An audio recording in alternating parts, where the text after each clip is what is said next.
Welcome, my wonderful family. Get ready for a story that will pull at your heartstrings and ignite your spirit. Have you ever felt betrayed by those you loved most? Tell us your thoughts in the comments below. The air in the opulent Hampton Estates Conservatory shimmered with a deceptive warmth, thick with the scent of lilies and unspoken betrayals. Isabella, regal in a deep emerald gown that felt more like armor than attire, watched her husband, Robert, with a gaze as sharp as cut glass. He was across the room, his arm draped possessively around a porcelain-skinned woman, Clara, whose advanced pregnancy was the star attraction of the lavish baby shower. Every coo over a tiny designer romper, every clink of champagne flutes celebrating the impending arrival was a hammer blow to Isabella's meticulously constructed world. She was the forgotten architect of Robert's success, now relegated to a silent observer at a party for his mistress and their child. Her fingers, adorned with a wedding ring that suddenly felt like a shackle, tightened around the designer clutch, holding the crisp, undeniable proof of her liberation. She felt a tremor, not of sadness, but of a quiet, gathering storm within her. Meanwhile, miles away, amidst the vibrant chaos of his downtown studio, Julian hammered away at a new sculpture, sparks flying with each deliberate strike. His canvas was metal, his medium raw emotion. Julian was a celebrated artist, but his life outside the studio often felt like a series of unfinished works. His recent professional triumph, a major gallery exhibition, felt hollow without someone to truly share it with. A past relationship had crumbled under the weight of his partner's dismissive ambition, leaving him guarded and wary. He craved authenticity, a connection that saw the beauty in his scars, not just his successes. Tonight, he was expected at a high society charity gala, an obligation he resented. He ran a hand through his perpetually paint-streaked hair, a silent vow that he would endure the evening with practiced indifference, his heart firmly under lock and key. Yet, fate was already weaving their disparate threads together, poised to unravel everything they thought they knew. The moment Robert leaned in to whisper something intimate to Clara, causing her to blush and gaze up at him with adoration, a silent detonation occurred within Isabella. It wasn't just a whisper, it was the final, devastating confirmation of a life built on lies. Her vision tunneled, the celebratory chatter fading into a distant hum. Every opulent detail of the shower, the cascading floral arrangements, the gleam of expensive gifts, the smug satisfaction on Robert's face became a grotesque tableau. Her heart, once a vessel of quiet hope, now felt like a block of ice. Without a word, a phantom smile pasted on her lips, Isabella walked purposefully towards them, the crisp divorce papers in her clutch feeling heavier than lead. Just as Robert reached for Clara's hand, Isabella extended her arm, not to congratulate, but to present him with the elegantly folded documents. "Congratulations, Robert," she stated, her voice clear and cutting through the air like crystal, "on your future, and on ours being definitively over." The color drained from Robert's face, the laughter dying in his throat as his eyes scanned the official legal script. Clara gasped, clutching her belly. The entire conservatory fell silent, the cheerful atmosphere instantly shattered, replaced by a suffocating tension. This, for Isabella, was not just an act of defiance, but a reclaiming of her dignity. The raw public humiliation she inflicted was a mirror image of the private agony she had endured for years. In the ensuing chaos, Robert, his face a mask of furious disbelief, tried to pull Isabella aside, hissing accusations of madness and ruin. Isabella, however, remained unyielding, her gaze unwavering. "There's nothing left to discuss, Robert. You made your choice. I'm making mine." She then turned and, with a final lingering look at the shocked faces, walked out of the conservatory and into the cool evening air. The weight of years of unspoken hurt, of dismissed pleas and lonely nights, lifted with each step. But freedom, she quickly discovered, felt disturbingly akin to freefall. The city lights blurred through the car window as her driver whisked her away, leaving behind the wreckage of her marriage. A strange mix of exhilaration and profound emptiness washed over her. She had delivered her truth, but the path ahead was terrifyingly blank. She found herself at the charity gala, a place she normally frequented with Robert, but tonight she was alone, a sudden, conspicuous singleton. The glares and whispers followed her, each one a prick of social judgment. She yearned for anonymity, for a quiet corner to simply be. Meanwhile, Julian, trapped in the stifling elegance of the same gala, was doing his best to blend into the background. His artistic temperament chafed under the forced pleasantries. His eyes, however, were drawn across the room to a woman in an emerald gown, radiating a defiant strength, even as a palpable air of tragedy seemed to cling to her. He'd overheard snippets of the scandalous whispers, the Hampton divorce, mistress, baby shower drama. He felt an unexpected pang of empathy for the woman who stood so exposed, yet so unbowed.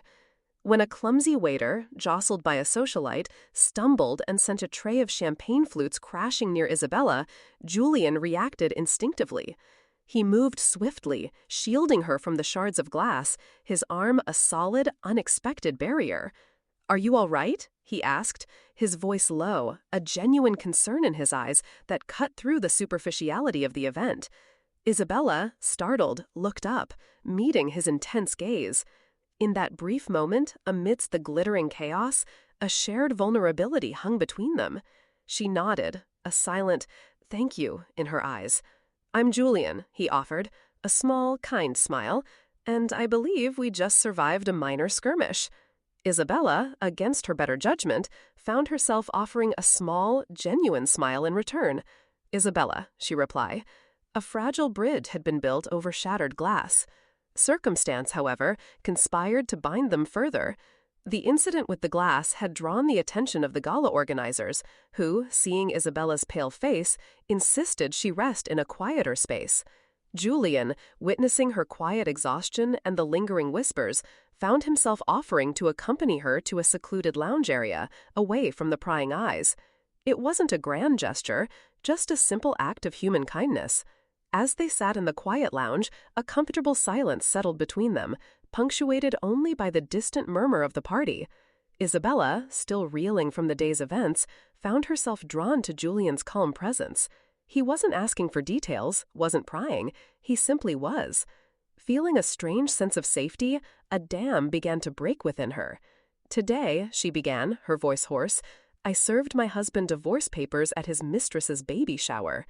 The words, finally spoken aloud to a stranger, felt both liberating and incredibly painful. Julian didn't flinch. Instead, he simply met her gaze with an understanding that went deeper than words. "That," he said gently, "sounds like an act of immense courage." He then paused, his eyes thoughtful. "I know something about difficult endings. My own marriage, it wasn't built on truth either." He spoke of his ex-wife's disdain for his art, her relentless pursuit of social standing over genuine connection. He revealed a deep-seated fear of being truly seen, of being loved for his messy, passionate self. Isabella, in turn, found herself unspooling years of bottled-up pain. She spoke of Robert's dismissive attitude towards her aspirations, how her dreams of opening an art foundation were always sidelined by his more important business ventures. She recounted the subtle racism she'd endured in his elite circles, often feeling invisible, or worse, an exotic accessory. "He never truly saw me," she confessed, a tear finally tracing a path down her cheek. "Not the real me, only the image he wanted to project." She detailed how her attempts to connect with Robert about starting a family were met with excuses, while he was secretly building one with another woman. As she spoke, a vulnerability she hadn't allowed herself in years surfaced, raw and aching. Julian listened intently, his gaze unwavering, offering quiet affirmations that made her feel heard, truly heard, for the first time in what felt like forever. He saw beyond the society wife, beyond the scandal, to the woman beneath, bruised but resilient. In the shared confessions, a fragile understanding began to form, a recognition of kindred spirits scarred by superficial loves and the silent battles fought within themselves.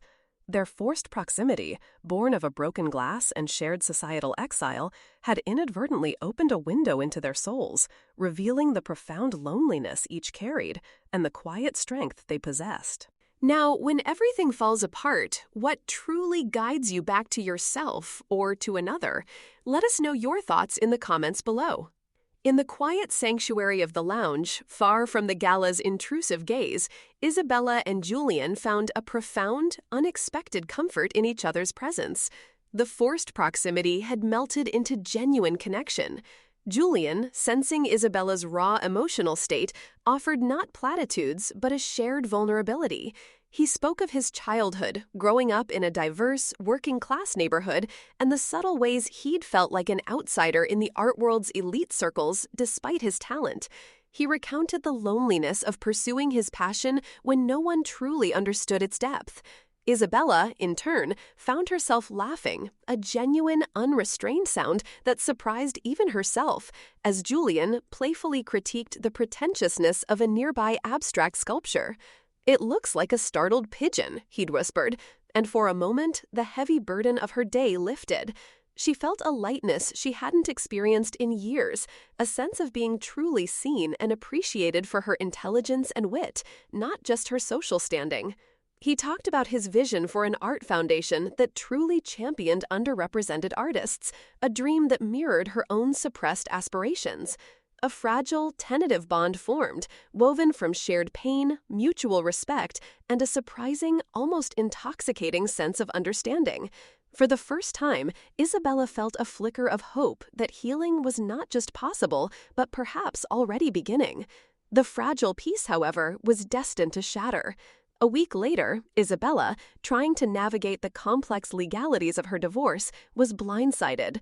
Robert, in a spiteful act of retaliation, launched a smear campaign, leaking fabricated stories to the tabloids about her alleged infidelity and reckless spending, painting her as a conniving, gold-digging socialite. The headlines screamed, distorting her truth, making her a pariah in the very circles she had once commanded. Her carefully cultivated reputation, painstakingly built over years, crumbled overnight. Julian, seeing the headlines, immediately reached out, his voice a steady anchor. "Don't believe a word of it, Isabella. We both know who you are."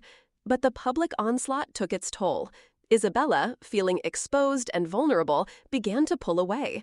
The insidious whispers and judgmental stares followed her everywhere.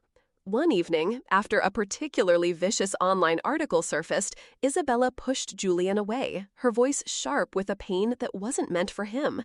"You don't understand," she lashed out, her eyes brimming with unshed tears.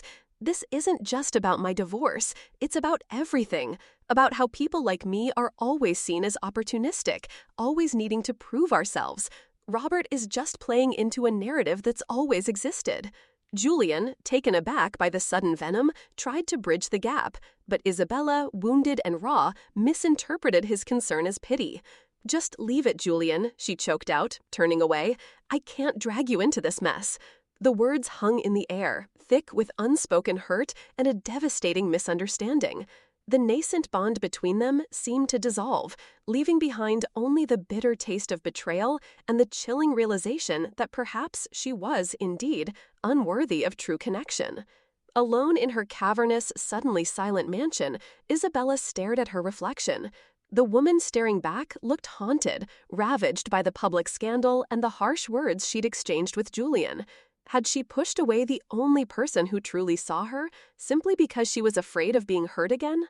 The weight of her past, the constant struggle against racial prejudice in her social world, the need to always be impeccably strong, pressed down on her. Robert's betrayal had reopened old wounds, making her doubt her own worth. But Julian's words echoed in her mind. That sounds like an act of immense courage. His belief in her, even in the face of her own self-doubt, was a beacon. She thought of his passion for art, his desire to create a more inclusive world. She saw his authenticity, a stark contrast to the superficiality she had lived with. Was she willing to let pride and fear cost her a genuine connection, perhaps the only one she'd ever known? Across town, Julian wrestled with his own demons. Isabella's rejection had stung, bringing back the familiar ache of feeling misunderstood. But he couldn't shake the image of her defiant strength at the baby shower, or the vulnerable honesty she'd shown him. He understood her lashing out was a defense mechanism, a shield against further pain. He saw her struggle, not as a flaw, but as a testament to her resilience. He remembered her dream of an art foundation, a dream he now realized perfectly complemented his own. He picked up his phone, his thumb hovering over her contact. This wasn't just about them. It was about the potential they saw in each other, the dreams they shared. He wouldn't let a public scandal or a moment of fear extinguish that flame. The following morning, Isabella, still wrestling with her decision, received a simple package. Inside, nestled on a bed of velvet, was a small, intricately sculpted bronze bird, wings poised as if about to take flight. Attached was a note, in Julian's unmistakable hand. Sometimes, the most beautiful takeoffs come after the hardest falls. I believe in your flight. A tear escaped Isabella's eye. A tear not of sorrow, but of profound relief and gratitude. It was an echo of the vulnerability they had shared, a silent invitation to mend what had shattered.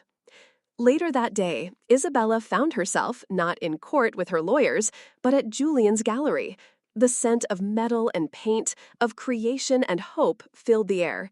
She found him in his studio, covered in clay, a look of focused intensity on his face. When he saw her, his eyes, so often guarded, softened. "Isabella," he said, a quiet warmth in his voice. "I came to apologize," she began, her voice trembling slightly. "I was wrong to push you away. I was just so broken."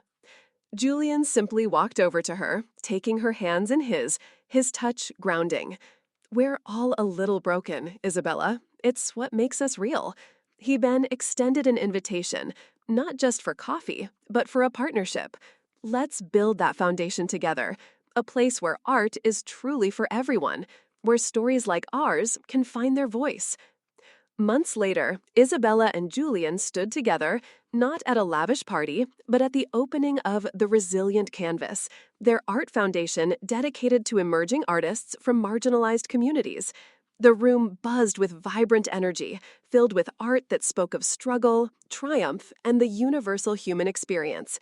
Isabella, now radiant in a striking crimson dress, addressed the crowd, Julian by her side.